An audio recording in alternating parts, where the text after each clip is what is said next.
عزیزم محمد فرحان وسیم.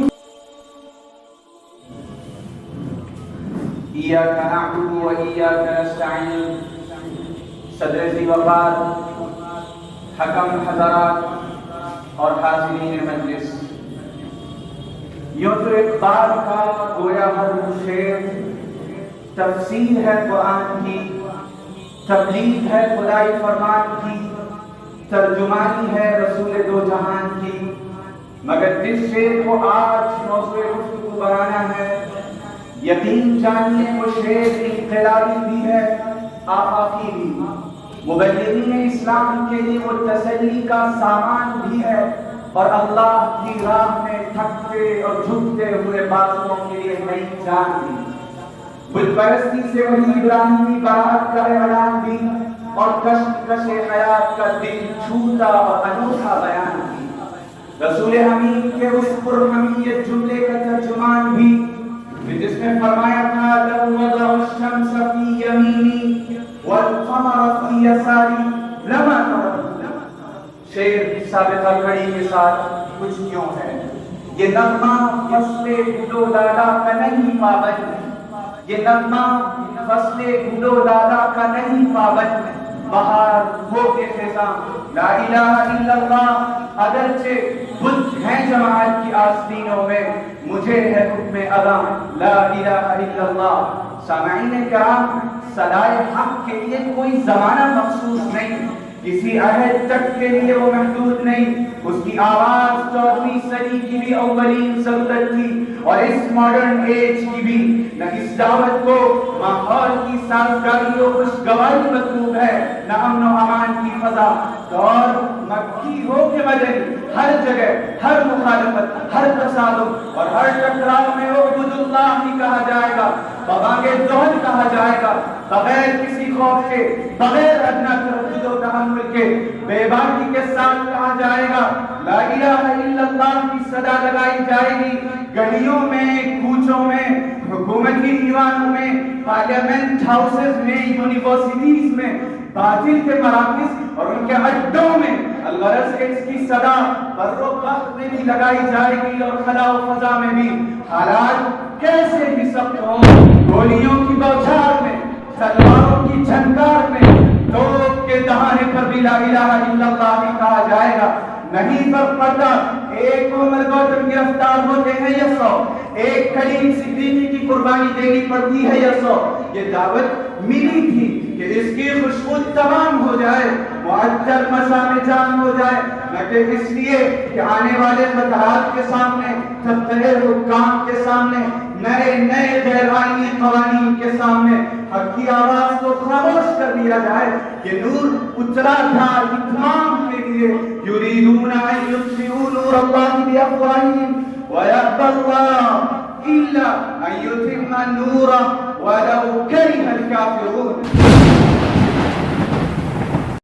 کی اذان اس لیے نہیں دی جاتی کہ موافقت کی صدائیں بلند ہوں، بلکہ صرف اس لیے دی جاتی ہے کہ ایک ایمان اور ضمیر کا حکم ہوتا ہے کہ ایسا کرو.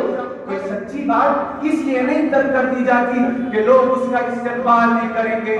سچ سچ ہے، اگرچہ تمام عالم میں ایک بھی اس کا دوست نہ ہو.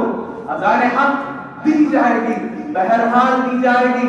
اپنے مخالف بنتے ہیں، بنتے رہیں، ان کے ماتھوں پر بل آتے ہیں، آتے رہیں. اذان حق دی جائے گی، بہرحال دی جائے گی. مؤذن آنے والے نمازیوں کو نہیں دیکھتا، کوئی حالت و کیفیت اس کی اذان میں خلل انداز نہیں ہو سکتی، کوئی حالت و کیفیت.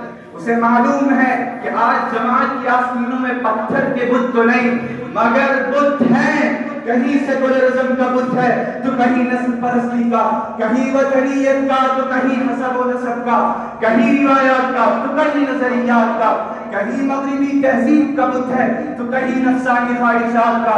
الغرض تازہ خداؤں اور جدید عالم میں بتوں کی ایک طویل فہرست ہے جو آج مسلمانوں کی آستینوں میں چھپی بیٹھی ہے. مؤذن حق کو معلوم ہے، مگر پھر بھی وہ اذان حق دے گا، وہ اذان بیداری لگائے گا، وہ اذان وفا شعاری دے گا ایسے وقت میں جب کہ عرب کے ریگزار ہوں یا عجم کے برقصار، تصوف کا کوئی رومی، عمرانیات کا کوئی فارابی، طب کا کوئی ابن سینا، کیمیا کا کوئی جابر بن حیان، فلسفے کا کوئی ابن رشد، فلکیات کا کوئی فرغانی، طرابلس کا کوئی سنوسی، کوہ قاف کا کوئی امام شامل، سندھ کا کوئی محمد بن قاسم، میسور کا کوئی ٹیپو سلطان، عرصے سے نظر نہیں آ رہا۔ ایسے میں اگر نوحہ لکھا جائے، اگر مرثیہ کہا جائے، بے ہوشوں کو جگایا جائے، جاگے ہوئوں کو دوڑایا جائے، درد کا دیا جلایا جائے، احساس کی مدہ لٹائی جائے، اذان حق دی جائے، ابراہیمی تیشہ چلایا جائے، تو اسے بھی ایک کام اور ایک فریضے کا اتمام کہا جائے گا اور اس شعر کی زبان میں کہا جائے گا۔ اگرچہ بدھ ہے جماعت کی آستینوں میں، مجھے ہے حکم ادا لا الہ الا اللہ وآخر دعوانا الحمدللہ رب العالمین۔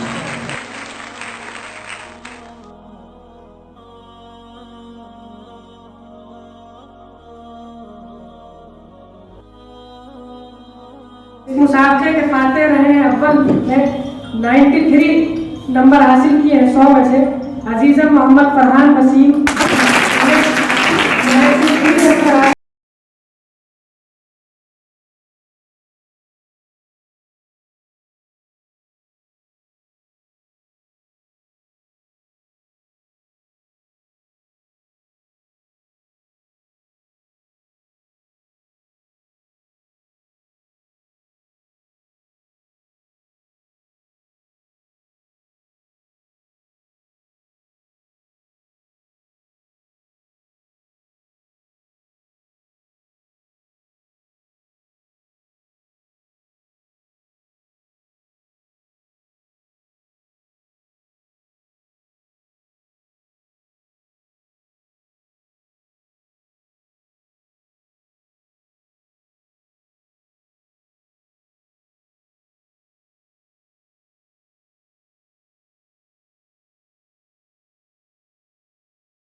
شكرا هديت قلبي، شكرا نورت دربي، شكرا شكرا يا